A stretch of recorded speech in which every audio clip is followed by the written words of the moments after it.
ও যুবকেরা, নামাজ পড়তে ভালো লাগে না?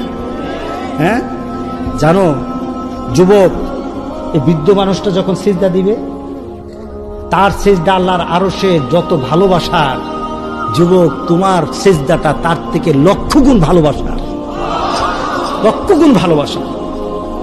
তুমি যখন সিজদা দাও, আল্লাহর ফেরেশতার পর্যন্ত তোমার দিকে তাকিয়ে থাকে। তুমি কেন নামাজ পড়ো না? কেন নামাজ পড়ো? যুবকটা মসজিদে যায় না, বিড়ি টানে, নামাজে যায় না। তুমি কি মনে করছো এই দোয়া দিয়ে বুঝি কাজ হবে? তুমি নামাজের মধ্যে গিয়ে তোমার অন্তরের আলো সৃষ্টি করো, আর হাত পেতে বলো রব্বির হামহুমা কামা রব্বায়ানি সগীরা। তুমি যখন কবরবাসীর জন্য হাতটা তুলে দোয়া করবে, তোমার আলোর নূর আল্লাহর আকাশ পর্যন্ত পৌঁছে যাবে।